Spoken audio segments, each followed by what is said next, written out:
अर्जुन, नेहा और रोहन तीनों बचपन से ही बहुत पक्के दोस्त थे। नर्सरी से लेकर ग्रेजुएशन तक के उन्होंने एक साथ ही पढ़ाई की, सेम कॉलेज गए, सेम स्कूल गए, सेम ही लोगों से दोस्ती थी। लेकिन इन तीनों जैसी दोस्ती कहीं और नहीं मिलती थी। सभी लोग इनकी दोस्ती की मिसालें दिया करते थे। बहुत ही अच्छे दोस्त, नेबर्स और फैमिली फ्रेंड्स। रिसेंटली तीनों ने अपनी ग्रेजुएशन कंप्लीट की और ग्रेजुएशन कंप्लीट होने की खुशी मनाने के लिए उन तीनों ने एक ट्रिप प्लान किया।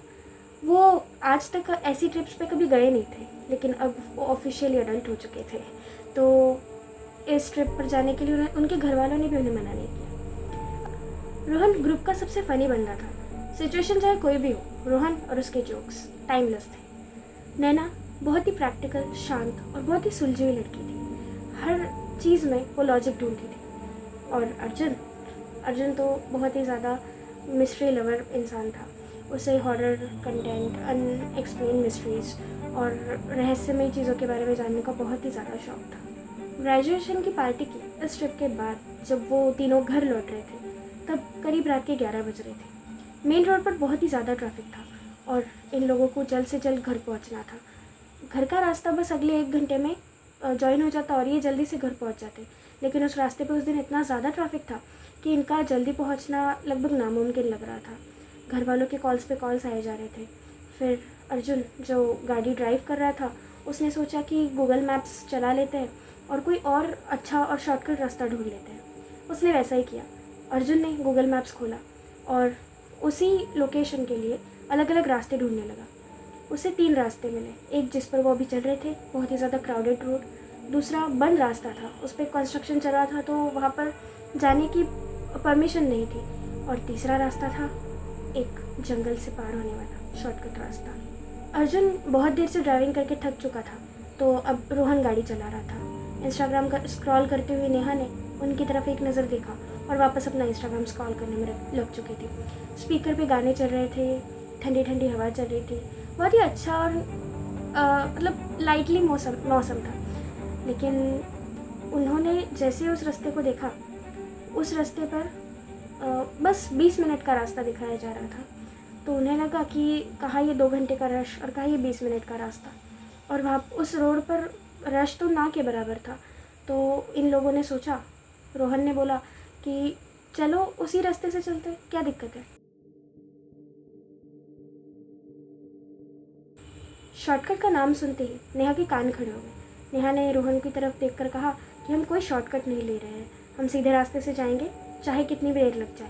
मैं मम्मी पापा से बात कर लूँगी, वो खुद भी नहीं चाहेंगे कि हम किसी ऐसे रास्ते से आए जहाँ पर कोई ना हो।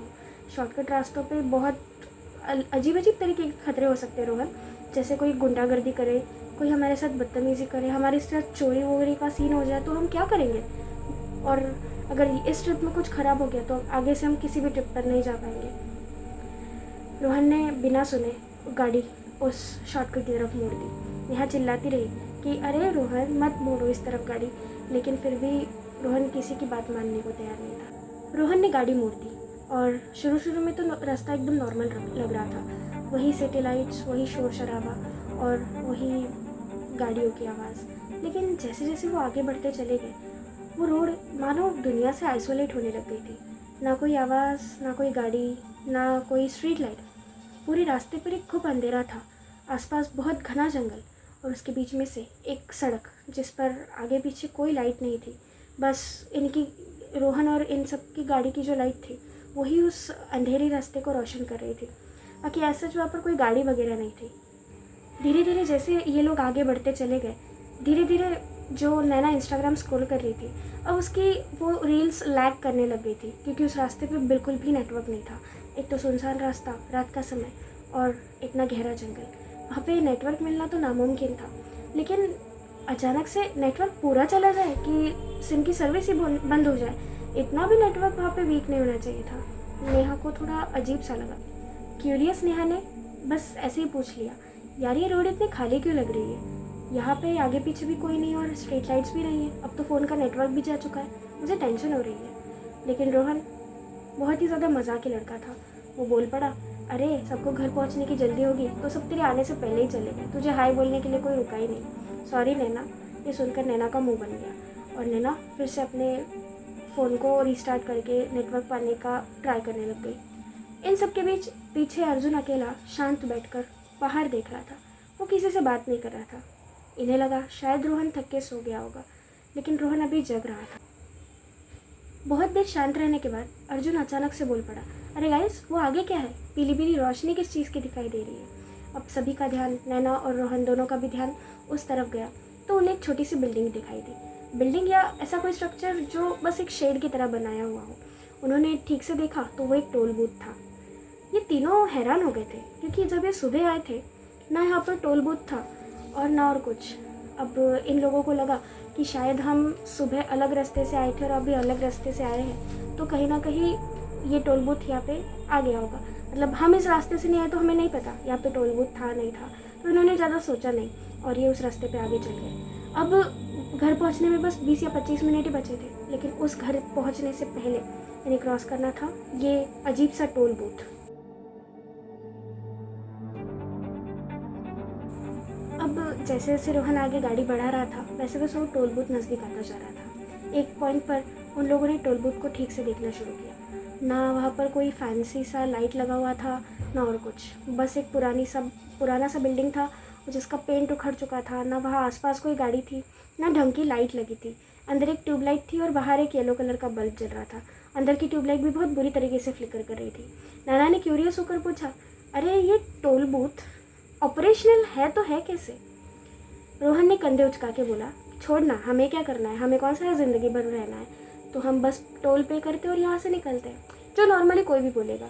लेकिन नेहा को ये सब थोड़ा ऑफ लगा। वो जैसे इनकी गाड़ी टोल बूथ के पास पहुँची, अंदर से एक बहुत ही बूढ़ा सा एक कलेक्टर बाहर आया और उसने अपना हाथ आगे बढ़ा कर बोला कि टोल पे कीजिए। रोहन ने 100 की नोट निकाल कर उसे दी, लेकिन उसने वो वापस करते हुए कहा, बस 5 रुपये का एक सिक्का चाहिए। तब अर्जुन ने उसे बहुत ही हैरानी से देखा और बोला, बस इतना ही? तो उसने कुछ भी जवाब नहीं दिया, बस एक अजीब से स्टेयर से वो अर्जुन को देखने लगा। अर्जुन को भी अजीब लगा। बस अर्जुन ने फिर जेब से किसी तरह 5 रुपये ढूंढ कर निकाले और उसने उस टोल को पे करके बस वहाँ से जाना ही ठीक समझा, क्योंकि पता नहीं क्यों लेकिन अभी रोहन भी मजाक करने के मूड में नहीं लग रहा था, उसे भी कुछ अजीब सा लग रहा। कलेक्टर को रोहन ने जैसे ही वो कॉइन दिया, कलेक्टर ने वो कॉइन कुछ मिनट तक देखा और रजिस्टर में एंट्री की और फिर टोल बूथ का गेट खुल गया। फिर रोहन, नैना और अर्जुन अपनी कार में आगे बढ़ चुके थे। उन तीनों की गाड़ी धीरे धीरे आगे चलने लगी। अचानक रोहन को जैसे नींद की एक झपकी सी आई, इसीलिए उसने आगे एक चाय की टपरी देखकर वहाँ पर गाड़ी रोकी और तीनों उतर के चाय पीने लगे। अब जाहिर सी बात है, जब कोई नीचे उतरेगा और जब दोस्त साथ में होंगे तो कुछ ना कुछ तो बातें होंगी, रैंडम ही सही लेकिन कुछ ना कुछ तो बातें होंगी।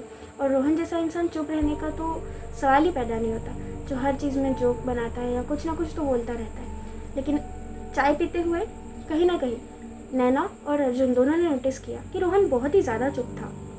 मतलब इतना ज़्यादा चुप शायद ही इन लोगों ने उसे बचपन से कभी देखा हो। तो अर्जुन ने पूछा, रोहन इतना शांत क्यों है, क्या हुआ, कोई बात है क्या? तो रोहन ने कहा कि भाई देख, मुझे गलत मत समझना, लेकिन जब हम टोल क्रॉस कर रहे थे तो मुझे ऐसा लग रहा था कि पिछली सीट पर कोई बैठा है। अर्जुन हंस पड़ा और बोलने लगा, अरे पिछली सीट पर तो मैं बैठा था, मुझे देख के डर गया। नैना भी हंस पड़ी। तब रोहन ने फिर बोला कि नहीं, मैं श्योर नहीं हूँ, लेकिन मुझे ऐसा लगा कि मैंने किसी को देखा, तेरे अलावा भी वहाँ कोई बैठा हुआ था। अर्जुन और नैना दोनों ने रोहन का बुरी तरीके से मजाक उड़ाया, जैसे बेस्ट फ्रेंड्स में नॉर्मली होता है। किसी की बात कोई भी सीरियसली नहीं लेता, हर कोई मजाक में उड़ा के चला जाता है, लेकिन रोहन अभी भी सीरियस लग रहा था। फिर इस मजाक को छोड़कर वो तीनों अपने घर की तरफ निकल पड़े। लेकिन एक बात कमाल थी कि जो रास्ता सिर्फ 20 मिनट का था, इन लोगों को ड्राइव करते हुए 20 मिनट से ज़्यादा हो चुके थे।